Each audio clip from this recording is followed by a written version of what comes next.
ఈ నెల 17 నుంచి ఏపీ అసెంబ్లీ వర్షాకాల సమావేశాలు ప్రారంభం కాబోతున్నాయి. మరి ఎన్నికల ఫలితాల తర్వాత నుంచి ఇప్పటి వరకు కూడా అసెంబ్లీ సమావేశాలకు దూరంగానే ఉంటూ వచ్చిన వైసీపీ అధినేత జగన్ ఈసారి కూడా అదే వైఖరిని కొనసాగించాలని డిసైడ్ అయ్యారు. జగన్ కి ప్రధాన ప్రతిపక్ష నేత హోదా ఇస్తేనే తమ పార్టీ నేతలు అసెంబ్లీకి వస్తారు అని చెప్పి కరాఖండిగా చెప్తున్నారు వైసీపీ నేతలు.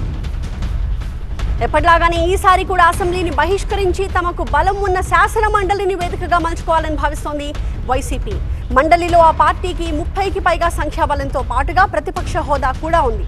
దీంతో అసెంబ్లీలో తమ గొంతు వినిపించలేకపోయినా మండలిలో మాత్రం పలు అంశాలపై ప్రభుత్వాన్ని నిలదీయాలని వైసీపీ భావిస్తోంది. మెగా డిఎస్సి అంశాన్ని మండలిలో కూడా ప్రధాన ఆయుధంగా మలుచుకోవాలని వైసీపీ భావిస్తోంది. మేము ముందు నుంచి కూడా చెప్తూ ఉన్నామండి, మాది ప్రధాన ప్రతిపక్షం, జగనన్న ప్రధాన ప్రతిపక్ష నేత. సో జగనన్న మా పార్టీకి ప్రధాన ప్రతిపక్ష హోదా ఇవ్వాలి, జగనన్నకి ప్రధాన ప్రతిపక్ష నేతగా అవకాశం ఇవ్వాలి. లేకపోతే వీళ్ళు మాట్లాడే అవకాశం ఇస్తారా? మాట్లాడే అవకాశం ఇస్తే కదా ప్రజల సమస్యలన్నీ కూడా అసెంబ్లీలో ప్రస్తావించడానికి అవకాశం ఉంటూ ఉంది. కాబట్టి ముందు నుంచి కూడా మేము ప్రజాస్వామ్య దేశంలో మనం ఉన్నాం. భారతదేశం అనేది ఒక ప్రజాస్వామ్య దేశం. పౌరులకు కొన్ని హక్కులు ఉంటాయి, అలాగే ఎమ్మెల్యేలకి ఎమ్మెల్సీలకి ఇలా వీళ్ళందరికీ కూడా కొన్ని హక్కులు ఉంటాయి. ఈరోజు రాజ్యాంగం ఇచ్చిన హక్కుల్ని వీళ్ళు కాలరాస్తూ ప్రధాన ప్రతిపక్షం పార్టీ అయిన వైఎస్ఆర్సీపీకి అధ్యక్షుడిగా ఉన్న జగన్మోహన్ రెడ్డి గారికి ప్రతిపక్ష నేత హోదా ఎందుకు మీరు ఇవ్వట్లేదు? ఇస్తే ఖచ్చితంగా వస్తామని తెలియజేస్తారు. రైట్, మా ప్రతినిధి హసీనా మనకి లైవ్ లో కనిపిస్తూ ఉన్నారు. హసీనా, చాలా క్లియర్ గా వైసీపీ స్టాండ్ చెప్తోంది, అసెంబ్లీకి రావాలి అంటే ప్రధాన ప్రతిపక్ష హోదా ఇవ్వాల్సిందే, లేకపోతే వచ్చే ప్రసక్తే లేదు.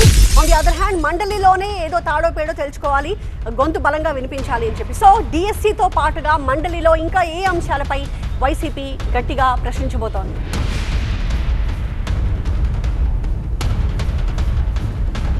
ఈ నెల 17న అసెంబ్లీ సమావేశాలకి ఎలాంటి వ్యూహం రచించాలనే అంశం మీద ఈరోజు ఎమ్మెల్యేలు అలాగే పార్టీకి సంబంధించిన ఎమ్మెల్సీలతోటి జగన్మోహన్ రెడ్డి సమావేశమయ్యారు. కొద్దిసేపటి క్రితమే ఈ సమావేశం ప్రారంభమైంది, అందరూ కూడా హాజరయ్యారు.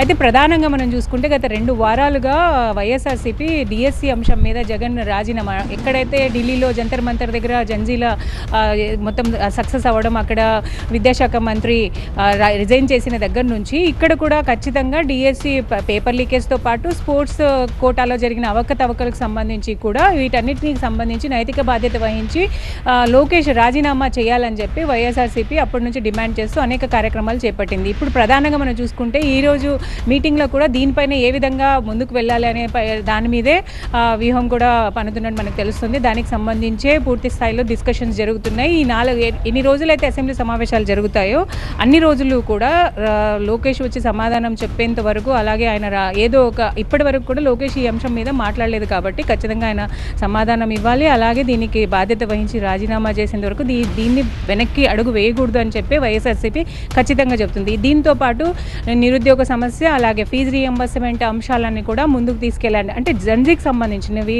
యువతకు సంబంధించిన అంశాల మీద ఎక్కువగా ఈ అసెంబ్లీ సమావేశాల్లో వైఎస్ఆర్సీపీ కాన్సన్ట్రేట్ చేసే అవకాశం ఖచ్చితంగా కనిపిస్తుంది. ఎందుకంటే ఢిల్లీలో జరిగిన ఉద్యమం ఏదైతే ఎలాగా తీసుకొని వచ్చిందో రెవల్యూషన్ అనేది, అదే విధంగా ఇక్కడ కూడా తీసుకురావాలనే ఒక ఉద్దేశంతోనే వైఎస్ఆర్సీపీ ముందుకు వెళ్తున్నట్టు మనకు తెలుస్తుంది. దీనికి సంబంధించే ప్లానింగ్ జరుగుతుంది. సో సింగిల్ పాయింట్ ఎజెండాగా వైసీపీ మండలిలో వెళ్లాలని భావిస్తోంది. Thank you Hasina.